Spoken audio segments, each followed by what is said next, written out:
Hello, c'est Adrien, bienvenue sur Home Studio Start. T'as l'habitude d'enregistrer tes voix, pourtant ça sonne jamais aussi bien que dans les chansons que t'écoutes. Aujourd'hui, on va parler des réglages de base de l'autotune. Le but, c'est qu'à la fin de cette vidéo, tu puisses transformer tes enregistrements de voix en quelque chose de pro. Avant d'entrer dans le vif du sujet, que tu sois nouveau sur la chaîne ou non, je t'offre le pack de bienvenue Home Studio Start. Tu trouveras des templates pour gagner du temps sur tes sessions avec des instruments et des effets déjà préchargés. Le super ebook Apprendre à mixer comme un pro, une méthode simple à appliquer pour tes mixages, c'est aussi facile que de suivre une recette de cuisine. Tu trouveras aussi une liste des 10 plugins incontournables pour ton arsenal Home Studio et un guide d'achat pour le matériel indispensable. Et enfin, un petit guide des fréquences pour maîtriser l'égalisation, classé par famille d'instruments, donc voix, batterie, cordes et bien d'autres. Ce pack, il est entièrement gratuit et pour le télécharger, c'est le premier lien en description. Sur ce, on passe à la vidéo. La première chose à faire quand on va ouvrir l'autotune sur la session, c'est de bien configurer la tonalité de la chanson et le type de voix qu'on veut autotuner. Si ces paramètres sont pas réglés comme il faut, le travail de l'autotune sera pas du tout précis. Les corrections seront fausses et l'autotune va détruire ton mix. Je te fais écouter dans un premier temps l'extrait sur lequel on va travailler.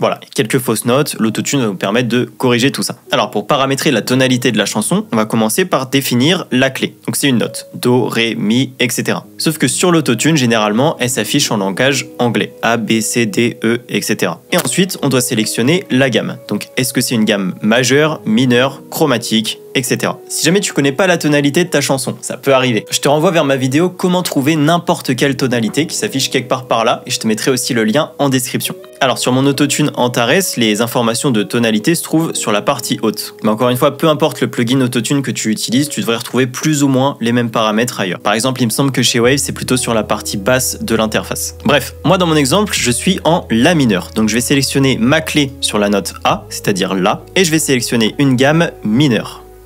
Hop. Ah, je fais juste une petite pause. Je me suis rendu compte au montage que j'ai complètement oublié un paramètre pendant le tournage. Donc ça concerne le input type, c'est-à-dire le type de voix. Est-ce que c'est soprano, alto, baryton? Voilà, ça va aider l'autotune à ajuster les réglages en fonction de la nature de la voix. Donc là, tout le reste de la vidéo, je vais rester sur soprano, mais idéalement, je l'aurais réglé sur alto ténor. Voilà, je mets pas pause plus longtemps, on peut reprendre. Et je vais activer l'autotune, et donc à ce stade-là, ma voix, elle sonne comme ça.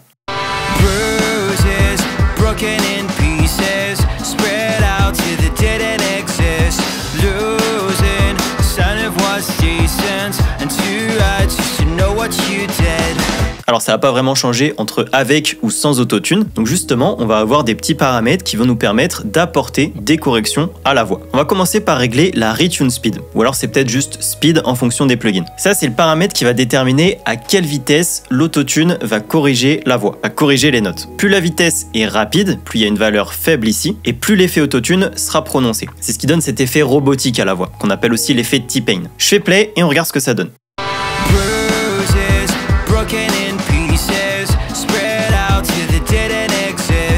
On va essayer avec l'inverse, donc une retune speed lente.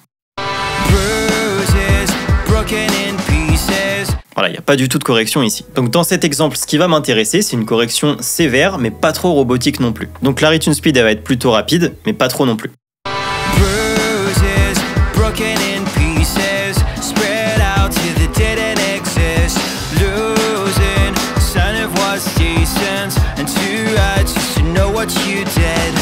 Ok, quelque part par là. Bon, évidemment, il n'y a pas de choix précis à faire ici. Tout va dépendre du style de la chanson et de l'effet que tu veux lui donner. Généralement, on dit une retune speed lente sur les ballades, les sessions acoustiques, et retune speed rapide dans tout ce qui va être pop, électro, rap, etc. Après, rien ne t'empêche d'expérimenter. Pourquoi pas une retune speed rapide sur une session acoustique? À toi de voir. Juste après, on va venir toucher au bouton Flex Tune. Je crois que c'est le bouton de note transition chez Waves, quelque chose comme ça. Lui, il va apporter plus de souplesse dans la transition des notes. Et donc, il va apporter un résultat plus naturel à la voix. Je te fais écouter Flex Tune au minimum, puis au maximum.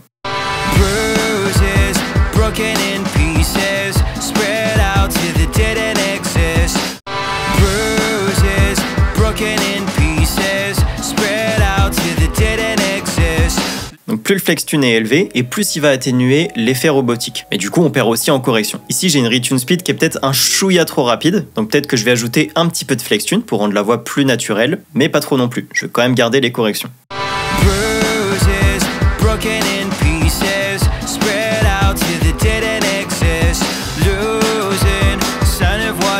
decent, and too right just to know what you did. Voilà, comme ça me semble pas trop mal. On peut passer au bouton Humanize, mais juste avant, j'en profite pour te demander un petit pouce bleu sous la vidéo, ça m'aide énormément, merci beaucoup. Le paramètre Humanize, comme son nom l'indique, il va humaniser la voix. En quelque sorte, il va essayer de réduire les artefacts pour rendre la voix moins robotique. Je le trouve assez subtil et généralement quand je bosse sur des morceaux pop, pop rock, session acoustique, je le mets à 100%. Je vais mettre la voix en solo, je te fais écouter une fois à 0, une fois à 100.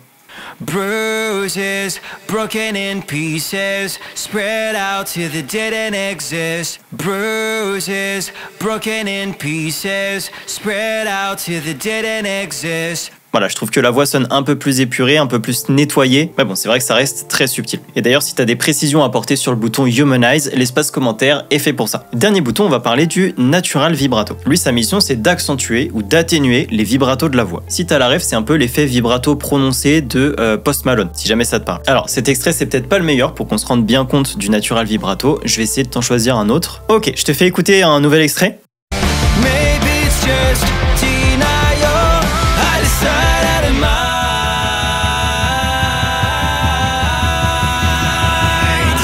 Là, on a une note longue avec un vibrato à la fin. Je vais mettre la voix en solo. On va écouter ça.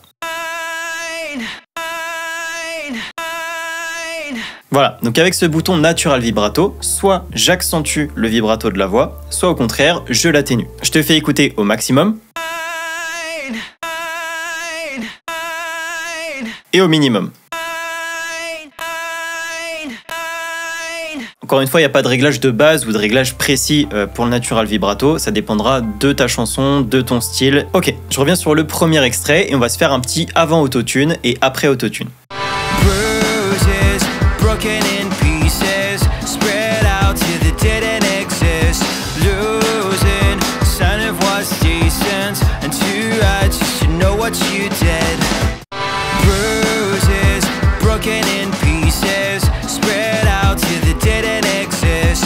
Losing the sound of what's decent, and too right just to know what you did.